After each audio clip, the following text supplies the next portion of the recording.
Well, I first heard the term celebrity hairdresser in the mid-1990s. I think it was with reference to Lady Diana. I thought, what on earth is a celebrity hairdresser? Well, he's here in the studio with me, and it's Nicky Clarke. Nicky, welcome. Cheers. To Talking Pints. Now, your background, Old Kent Road, Elephant and Castle. Yeah. Big family. Yeah, I mean, and not a lot of money. No, not a lot of money, but actually you don't really know any different.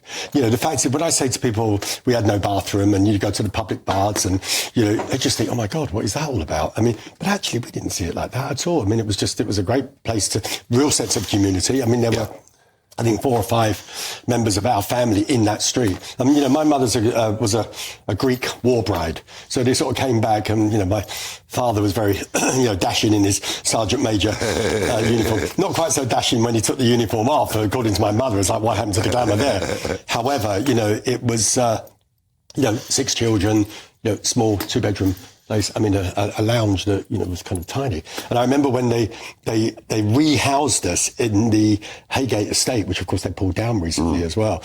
And we thought we were moving to a palace. I mean, it was like we had a 17-foot lounge and we had a bathroom. But you mentioned that sense of community. That not everyone got on, obviously, but people looked out for each other. Elderly neighbours were looked after. Absolutely, yeah. All that kind of thing. You had common interests. And I think there was a kind of a Mediterranean side to that as well, because my mother came from that side, you know, a big family. And I think there is that sense of community. And I mean, it isn't just in Mediterranean. I mean, you see it in, you know, the Jewish community, the Middle Eastern community. You see it in lots of different, where family is kind of key.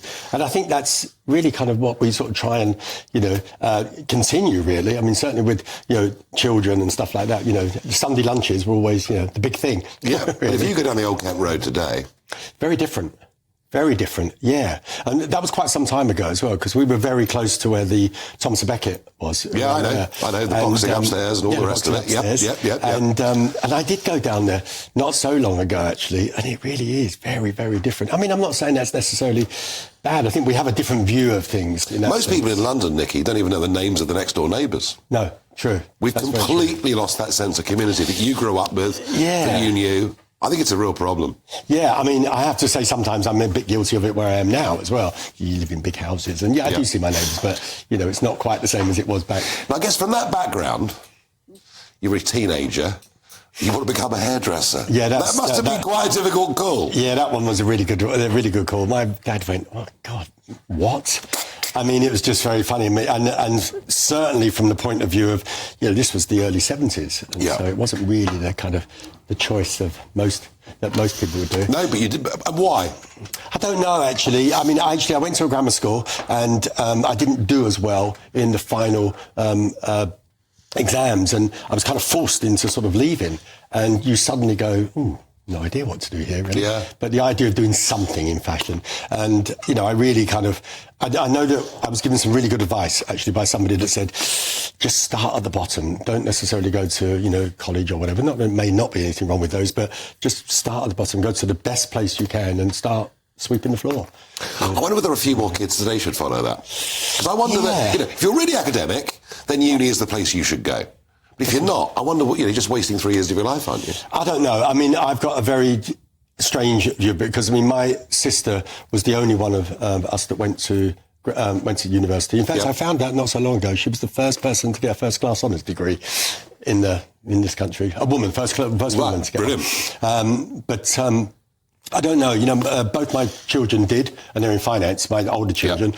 Who knows what the 4 and the 6-year-olds? It's some and some, isn't it? Yeah. Now, you and Leslie set up your own business. You borrow 20 grand from the bank. Yeah.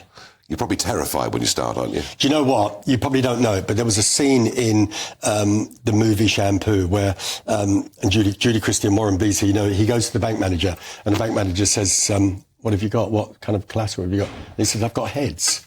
You know, which was a great line, but it was very, very similar.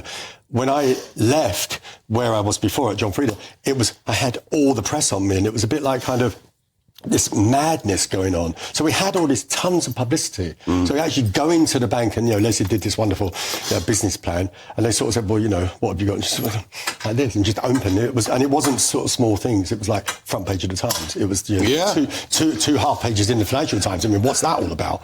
But I guess when you're doing the hair of Princess Diana and David Bowie and all these, were you the first celebrity hairdresser? Well, I think the thing is, when it was coined, it was referring to the celebrities, not me. Yeah. So I think it kind of changed afterwards. I think a lot of hairdressers quite like the idea that they were now celebrities. Well, massively successful business. You've done incredibly well. 30 great years. Yeah. But the pandemic, a disaster for you. Well, I mean, it was in the sense that the salon that we had that was in Mayfair was never really about making money. It was always about it being this wonderful showpiece. Yeah. So, of course, when you have a situation where it's not making it at all, you sort of have to go, this isn't really right for me. I mean, that's not where I made my money. It was always on products and stuff like that. But I liked being in the salon. I liked being around people. But, as soon as it becomes a thing where it doesn't work, then it doesn't work. It's simple as that. You've had some great successes in your life. You've had some ups and downs personally, as people do. The thing I don't understand, Nicky, is how somebody who's naturally very bright, very ambitious, pushing, wanting to get on. How does someone like you finish up on heroin? Oh, God. I mean... How? Well, I mean, it was a very, very long time ago, and it was for a very, very short period. Yeah. And I'm almost... I'm not almost. I'm utterly ashamed that just went down that road. I mean, but, it makes me feel peer pressure, is it? I don't know. I think just the people that were around me, and it was just that thing. But, it wasn't like, it wasn't that whole kind of junkie scene. And I know that when it came out, actually by accident, I mean, it was me that did it, but it was almost that thing, oh, God, I mean, I don't really want to be the poster boy for this. I mean, it was like 35 years ago. But you can't help it. Well, I can help it because actually you're the first person to say it. But there you go. I apologise. But yes, it struck me as being very, even people who are very, very successful have elements of their lives that don't go perhaps quite the way they should. Yeah, I mean, in the rehab centres that were, the kind of the AA and NA centres. I mean, you just go to Chelsea and it's like when their rock bottom was when the Porsche had to go. But it's all the same. Yeah. Mine was not that at all. Now, for me to book an appointment with you, it's going to cost me 350 quid. I've had the same hairstyle for 50 years. What do you think I should do? Come on, tell me, what should I do? Do I need a new modern look? The thing is, there's always stuff that you can do. And you would be surprised. It is the guys that actually are really much more particular than you think. I mean, certainly through, lockdown, people were saying things like, oh, God, the women must be like kind of, tearing their hair. No, it's the guys. Really? Because, you think about it. I mean, most people, yourself included, I mean, are going to have the middle range thing. If it's very, very short and you just kind of cut it off, that's fine. If it's long, it just gets a bit longer. But most people don't fit into that. So they start to look very, very odd. It's not like they can turn it, tight back or whatever. So actually it was, I did more kind of teaching people how to cope with that. And actually, it really, that was the thing of trying to get, and it was always the men. It wasn't the... Interesting. And still I say the same thing. I remember doing a thing for the Sunday Times some ages ago, and they sent a male reporter. And I always think, am I going to be able to do my magic as much on a man? This guy was like obsessed with his... it was really? Great. It was great because it was a great article, but I think he was more interested in his own hair, I think. But again, I think people were surprised sometimes. It's almost like you shouldn't be that bothered. Right. Well, I'll tell you what, I'm going to give it some very, very serious thought. Thanks for coming on and sharing your life experience. Amazing stuff you've done. And now, what do? Visit people's homes, or do they come to you somewhere? No, the product company is the main part of the business. I still do 2 days a week because I just can't give up hair. There's no way. I'm going to be, very old by the time or when somebody says they don't want me anymore. But it's hugely busy. So I'm at my brother's salon. I've still got a salon in Birmingham. I suspect, Nicky Clarke, you've got many more years to come. I would hope so. Thank you for joining us. Thank you very much indeed.